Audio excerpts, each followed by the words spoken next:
जय हिंद। स्वागत है आप सभी का study with Guruji study platform में। दोस्तों, आज की क्लास में हम लेकर आए हैं आप सभी के लिए करिकुलम एमसीक्यूज, जो कि हर बार परीक्षा में कुछ न कुछ इससे प्रश्न पूछे जाते हैं। करिकुलम के बारे में आप सभी को बता दें कि इसका जो हिंदी बोला जाता है उसको पाठ्यचर्या बोला जाता है। तो पाठ्यचर्या के बारे में आज हम बात करेंगे, जिसे हम अंग्रेजी में कहते हैं करिकुलम। तो देर न करते हुए आज के पहले प्रश्न को देखते हैं। ये रहा स्क्रीन पर आप सभी के सामने।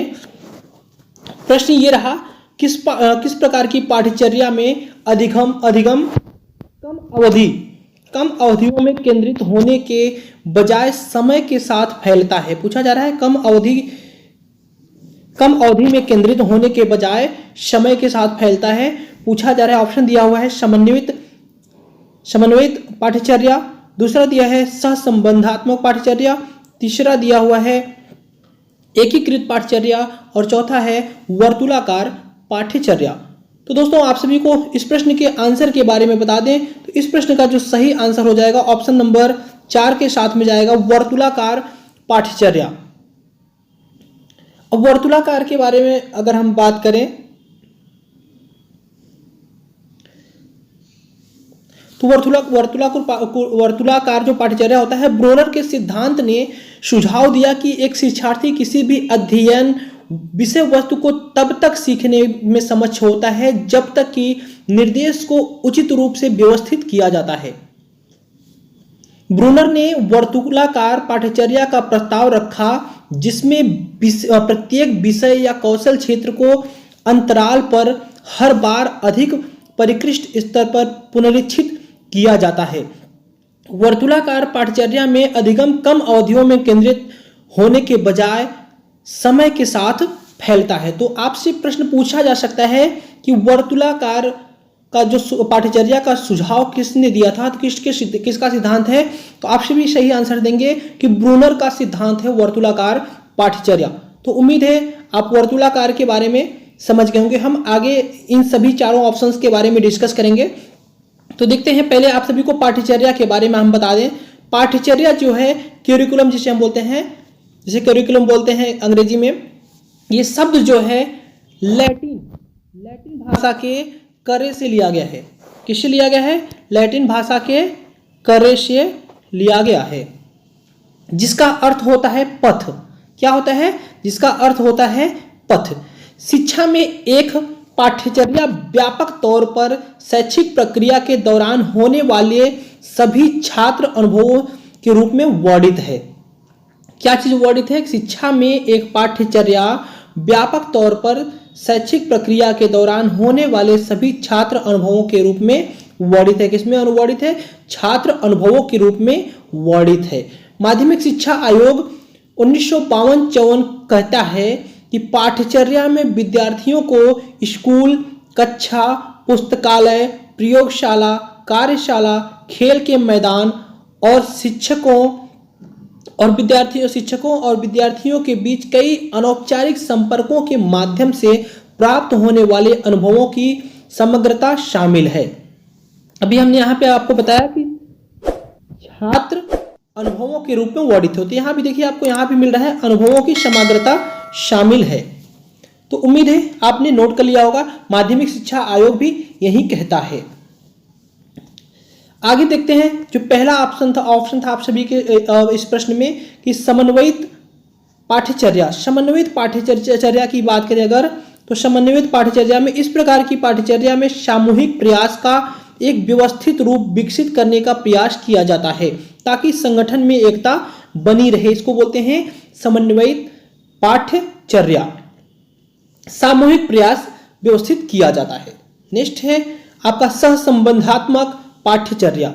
सहसंबंधात्मक पाठ्यचर्या में विभिन्न विषयों का अध्ययन करने की व्यवस्था अलग अलग अध्ययन करने के स्थान पर एक दूसरे से संबंध स्थापित करने के लिए किया जाता है।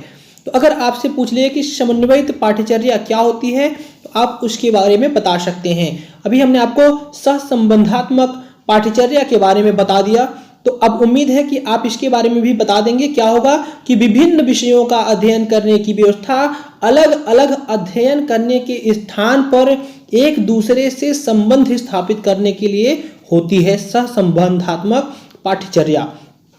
एकीकृत की अगर हम बात करें तो एकीकृत में क्या होता है, इस प्रकार की पाठ्यचर्या में विषय एक दूसरे से इस प्रकार संबंधित होते हैं कि उनके बीच कोई बाधा नहीं होती बल्कि उनमें एकता होती है। इस प्रकार विभिन्न विषयों के ज्ञान को एक इकाई के रूप में प्रस्तुत किया जाता है। तो उम्मीद है हमने आपको चारों ऑप्शंस के बारे में बता दिया है, आप सभी ने नोट भी कर लिया होगा। जब भी आपसे पूछ ले कि समन्वित पाठ्यचर्या होती है और ऑप्शन दिया रहे या कोई प्रश्न पूछ ले आपसे और उसके बारे में ऑप्शन दे दे चार, तो आप उसको समन्वित पाठ्यचर्या लिख सकते हैं, संबंधात्मक पाठ्यचर्या लिख सकते हैं, एकीकृत पाठ्यचर्या लिख सकते हैं, वर्तुलाकार पाठ्यचर्या लिख सकते हैं। जबकि इस प्रश्न में जो हमने आपसे पूछा गया था, पाठ्यचर्या में अधिगम कम अवधियों में केंद्रित होने के बजाय समय के साथ फैलता है, तो वर्तुलाकार पाठ्यचर्या इस प्रश्न का सही आंसर हो गया था, हमने आपको बता दिया था। तो इसी प्रकार से आपसे प्रश्न पूछ लेगा कि जो विषय में अलग अलग स्थान के बाद बोला जाता है, विभिन्न विषयों का अध्ययन अलग अलग स्थान पर किया जाता है, तो वो कौन सा होता है, तो सहसंबंधात्मक होता है, वो आप सभी इसका आंसर दे पाएंगे। वर्तुलाकार के बारे में हमने आपको बताया था, इसके बारे में फिर से थोड़ा सा बता देते हैं कि ब्रूनर के सिद्धांत ने सुझाव दिया। अभी हमने आपको बताया कि वर्तुलाकार पाठ्यचर्या किसने सिद्धांत दिया, तो ब्रूनर ने दिया। इस प्रश्न का आंसर हो जाएगा ब्रूनर। अगर आपसे पूछ ले कि वर्तुलाकार पाठ्यचर्या का सुझाव किसने दिया था, तो ब्रूनर के सिद्धांत ने सुझाव दिया था। किसी भी अध्ययन वस्तु को तब तक सीखने में सक्षम होता है जब तक निर्देश को उचित रूप से व्यवस्थित किया जाता है। ब्रूनर संकेतीकरण की एक प्रणाली का सुझाव देते हैं जिनमें लोग संबंधित श्रेणियों के पदानुक्रमित प्रबंधन का निर्माण करते हैं। तीसरा है वर्तुलाकार पाठ्यचर्या में अधिगम कम अवधियों में केंद्रित होने के बजाय समय के साथ फैलता है, जो कि इस प्रश्न का आंसर भी होगा, जो कि ये प्रश्न अभी आपने देखा था। तो उम्मीद है चारों ऑप्शंस के बारे में आपने समझ लिया होगा, नोट कर लिया होगा। बढ़ते हैं आगे, देखते हैं अगला प्रश्न ये रहा कि अधिगमकर्ता केंद्रित पाठ्यक्रम में निम्नलिखित में से कौन सबसे महत्वपूर्ण है। पूछा जा रहा है कौन सबसे महत्वपूर्ण है, तो ध्यान दीजिएगा, जब भी अगर आपसे पूछ ले कि अधिगमकर्ता केंद्रित पाठ्यक्रम में, तो उसमें कौन महत्वपूर्ण हो जाता है, उसमें महत्वपूर्ण हो जाता है बच्चा महत्वपूर्ण हो जाता है।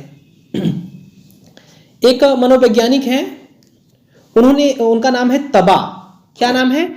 तबा, नोट कर लीजिएगा, तबा नाम है। इन्होंने 1962 में पाठ्यक्रम को अधिगम की योजना के रूप में परिभाषित किया था। किसको परिभाषित किया था? पाठ्यक्रम को। ये जो पाठ्यक्रम है इसको किसमें परिभाषित किया था? अधिगम की योजना के रूप में परिभाषित किया था। और गुड की अगर हम बात करें तो गुड ने क्या किया है 1973 में, ये भी नोट करते जाइएगा। गुड ने 1973 में पाठ्यक्रम को सामग्री की एक सामान्य समग्र योजना या निर्देश की विशिष्ट सामग्री के रूप में परिभाषित किया, जो स्कूल को प्रमाणन के लिए योग्यता प्राप्त करने के माध्यम से छात्र को पेश करना चाहिए, ये गुड ने कहा। और तबा ने, हमने आपको बता दिया, तबा ने कब कहा था? 1962 में। तबा ने 1962 में कहा था। तो इन सब चीजों को आप सभी लोग नोट कर लीजिएगा। अब बात करें अधिगम और अधिगम कराने की पूरी प्रक्रिया का केंद्र बिंदु जो होता है बच्चा नहीं शिक्षक होता है। लेकिन यहाँ पे क्या है, अधिगमकर्ता की बात की गई। अगर अधिगम की बात करें तो अधिगम में क्या होता है कि शिक्षक होता है, जबकि अधिगमकर्ता में क्या होता है? बच्चा। अधिगमकर्ता केंद्रित पाठ्यक्रम एक अधिगमकर्ता केंद्रित पाठ्यक्रम होता है, बच्चों को ऐसे व्यक्तियों के रूप में मानता है जो वयस्क से अलग तरीके से सीखते हैं। इस तरह के पाठ्यक्रम में बच्चे की विशेषता पाठ्यक्रम पर हावी होती है। जबकि अधिगम की अगर हम बात करें तो अधिगम में बच्चा जो होता है कक्षा प्रक्रिया में सक्रिय भागीदार होता है, ऐसा कहा जाता है। तो इस प्रश्न का जो सही आंसर हो जाएगा वो क्या हो जाएगा? बच्चा हो जाएगा। अगर आपसे विषय केंद्रित पाठ्यक्रम के बारे में पूछ ले तो अभी आप देखिए यहाँ पे आपसे क्या पूछा गया कि अधिगम केंद्रित पाठ्यक्रम के बारे में पूछा गया। अगर यही विषय केंद्रित पाठ्यक्रम के बारे में पूछ लेता तो आप विषय केंद्रित के बारे में नोट कर लीजिए। मैं बताने वाला हूं आप सभी को। विषय केंद्रित दृष्टिकोण छात्रों को प्राप्त करने के लिए शिक्षक द्वारा विषय सामग्री वितरण पर ध्यान केंद्रित किया जाता है, अर्थात विषय में शामिल विषयों अवधारणाओं पर महत्व दिया जाता है, जिसके चारों ओर सभी शिक्षण और अधिगम की गतिविधियां घूमती हैं। अभी हमने आपको तबा के बारे में बताया, आप लोग स्क्रीनशॉट ले लीजिएगा। गुड के बारे में भी यहाँ पे है। अधिगमकर्ता के बारे में भी हमने आपको बता दिया कि अधिगमकर्ता में क्या होता है, बच्चों के बारे में जो बताया, ये चीज हो गया। और अब यहाँ पे ध्यान दीजिएगा, जॉन डीवी रूसो और पार्कर ने, किसने, जॉन डीवी रूसो और पार्कर द्वारा बाल केंद्रित पाठ्यक्रम परिप्रेक्ष्य को स्वीकार और प्रचारित किया गया था। किसके द्वारा स्वीकार किया गया था और प्रचारित किया गया था? जॉन डीवी के द्वारा, रूसो के द्वारा और पार्कर के द्वारा, जो कि आपसे परीक्षा में पूछ सकता है कि किसके द्वारा किया गया था। तो आप सभी लोग इस चीज को नोट कर लीजिएगा। हालांकि उन सभी के बचपन की जो अवस्थाएं थी, अलग अलग दृष्टिकोण हैं, उनकी जो अवस्था थी बचपन की बच्चों की, वो अलग अलग दृष्टिकोण है, लेकिन सभी ने क्या किया है, बाल केंद्रित पाठ्यक्रम परिप्रेक्ष्य को स्वीकार किया है और प्रचारित किया है। अब ध्यान दीजिएगा कि तीनों ने तो किया है, लेकिन तीनों की जो बचपन की अवस्थाएं थी वो अलग अलग थी। इस चीज को भी आप लोग नोट कर लीजिएगा। अभी हमने आपको जो बताया कि अधिगमकर्ता केंद्रित पाठ्यक्रम की बात की, तो अगर विषय केंद्रित आपसे पूछ ले तो विषय केंद्रित में ये भी हमने आपको पूरा पढ़ के बता दिया था। आप लोग इसको नोट कर लीजिएगा या स्क्रीनशॉट ले लीजिएगा। चलते हैं, अगला देखते हैं। एक और आता है जीवन केंद्रित पाठ्यक्रम।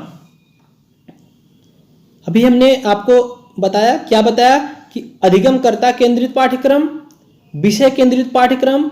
अब हम बताने जा रहे हैं जीवन केंद्रित पाठ्यक्रम। शिक्षा पर अंतरराष्ट्रीय आयोग 1999 ने आजीवन अधिगम की अवधारणा पर जोर दिया। जीवन भर शिक्षा 4 प्रमुख सिद्धांतों या स्तंभों पर आधारित होती है।